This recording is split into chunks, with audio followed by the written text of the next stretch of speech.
Welcome to another unboxing video. So for this video, we are going to be unboxing Sage of Halo or Korin no Seiji off of Yoroiden Samurai Troopers or Ronin Warriors. This is the Bandai Armorplus version made by Tamashii Nations. I got this figure from Hobby Genki for 11,890 yen and 3,200 yen for the DHL shipping, but they sent FedEx instead. Don't ask me why they do that. I'm not sure. Overall, it cost me $129.71. It shipped on Friday, September 29th, and it arrived on Monday, October 3rd. Before I continue any further, please hit the like button. Please subscribe to the channel if you guys haven't already, and check out my blog at otakusen.com.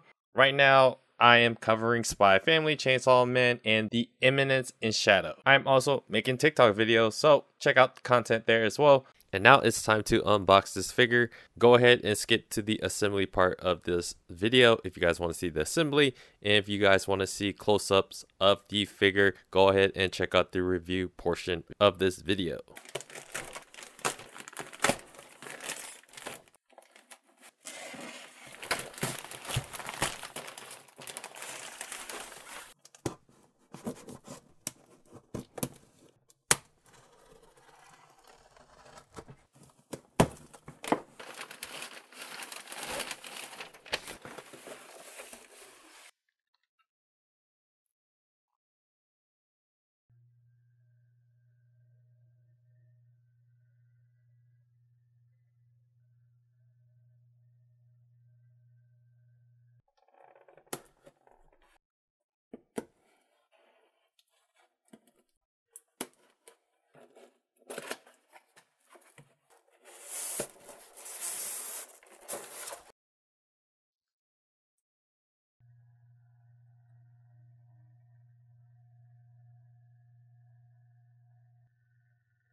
We're going to do the sitting down pose, and step one, we're going to put it on the arms onto the body.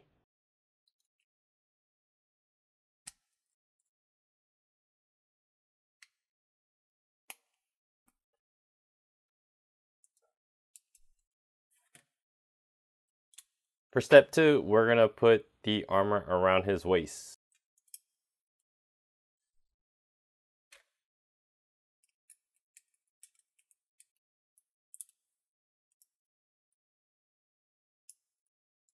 Step three, we're going to put on the chest armor.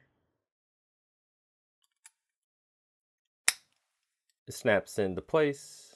Same thing on the back. Snaps into place. Step four, we're going to put the armor around his kind of crotch area. That snaps into place. Same thing on the back.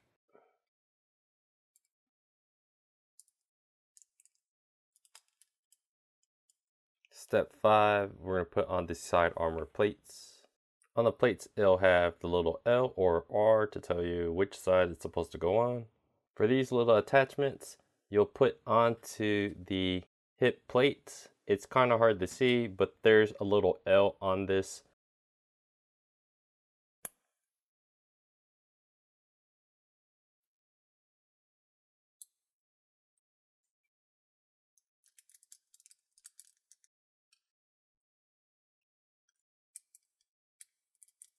This has always been one of the hardest parts to put on these kind of Armorplus figures and just the Ronin Warrior figures in general. But as you can see here, it's attached on. Then step six, we're going to put on all the leg armor pieces.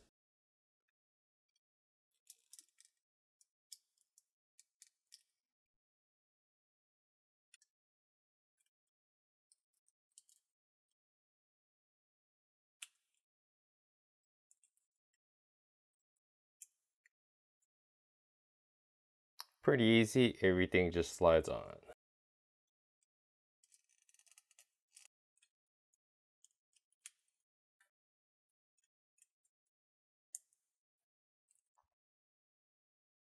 Step 7, arm pieces and the hand armor piece. Same thing with the arm piece, it has the little L in there to tell you which side it goes on.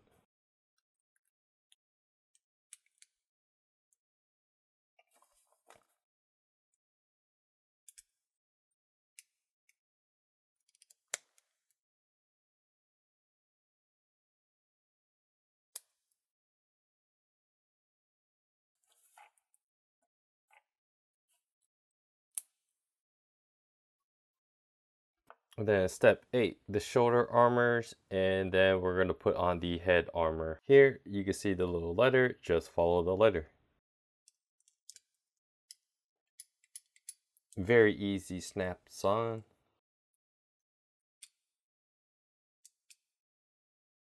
Guys, that might have been the most easiest like shoulder attachment that I've done through all of the Ronin Warrior figures.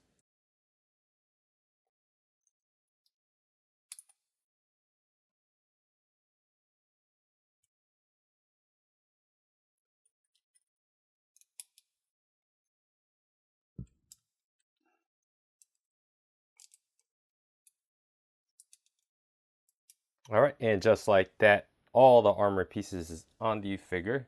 And now we just got to put the gigantic sword on the back of his armor. And the little star.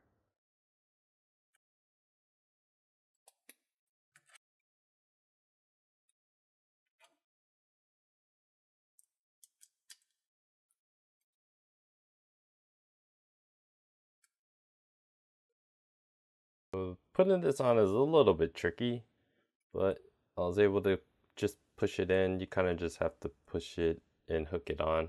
For the next build, I'm going to put the armor onto the figure. For step 1, we're going to take off all the armor on the figure's body.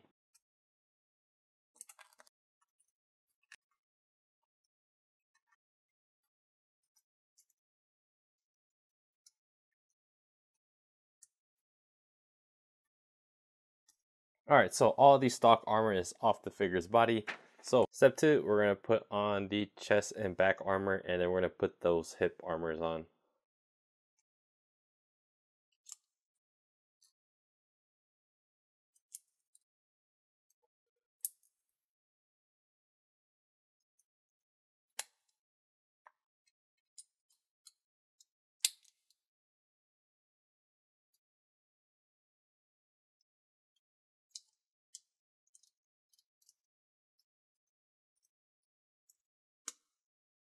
So for step 3, we're going to put on those side hip pieces. And for these side hip pieces, we don't actually need this attachment.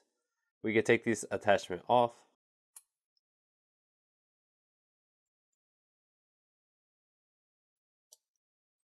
That was by far the easiest time I've ever had putting on hip pieces. Step 4, we're going to put on all the leg pieces, his knee, his shin, and then the feet.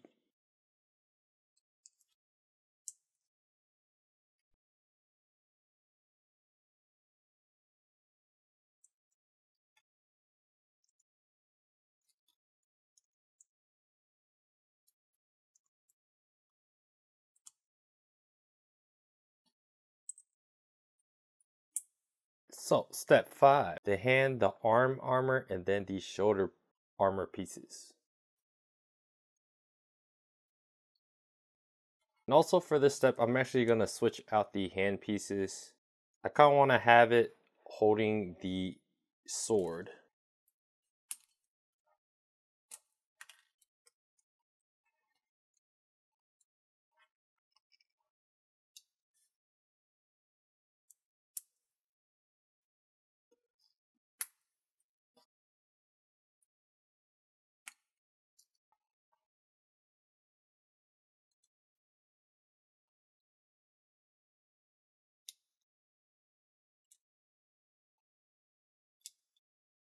For step 6, we are going to put on his helmet armor, and we're going to keep more of just his subtle face.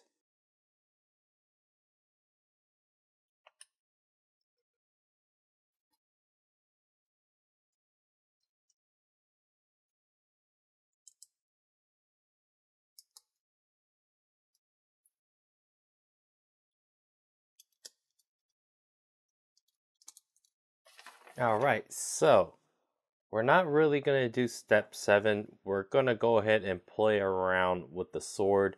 I'm going to try to get the right hands and then the sword to fit in to look more like this picture.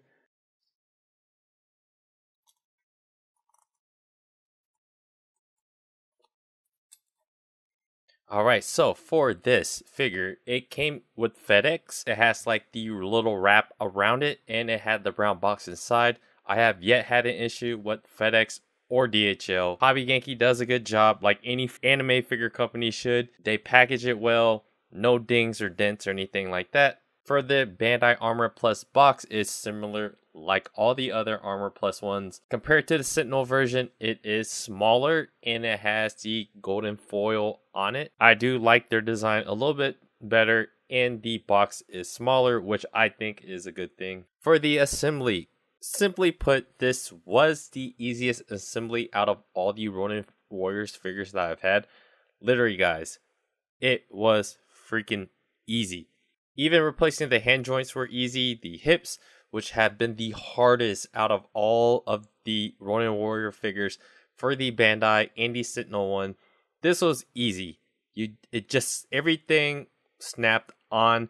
The shoulder armors connected on very easily. This might have been like the cleanest quality control of where everything fit where it was supposed to fit. So I have nothing bad to say about the assembly. It was good. And for the aesthetics, I'm going to keep this simple. I like this version better than the Sentinel version. The one thing that Sentinel had on Bandai Armorplus was the overall aesthetic look. In my opinion, if you've been following my reviews for a while now, you know that I like the glossier painted look. However, this Armorplus one of Seiya Halo is better in all aspects. Having its armor be die cast is something I prefer over the plastic armor. It just feels a lot more legit when you have it in your hand, and everything about this figure looks and pops. Overall, it's just a really well balanced looking action figure. For the functionality, for some reason it feels a little bit smoother than usual, and compared to the Sentinel one, I had the Sentinel version out and I was trying to move it around a little bit. It's not quite clunky, but it just, you have the plastic kind of like rubbing against each other. The Armorplus, the figure itself, it just moved around a little bit more smoother. It was easy to move and it stayed in place where I wanted it to stay, so that was a good thing. So overall, if you had to choose between the Armorplus or the Sentinel one of the Sage of Halo and you had to pick between the two, I would go with the Armorplus one. But then again, guys, if you get the Sentinel one, you like the Sentinel one more, I could see why you would. So yeah, the Armorplus one it's just better in all aspects, at least on this figure. It was the least annoying assembly that I ever had to do, and it's been like, at least a couple months now since I've like messed around with these Armorplus figures and these Sentinel ones. So the Kento, Sai, and Ronin Armorplus builds were all ones I actually like aesthetically. In the case of Sage, I actually liked how it looked a bit more. The face, the poses you can make, and most importantly, the color of the armor. This one popped a little bit more for me, and maybe it's because of that green and almost looked like metallic-y kind of green.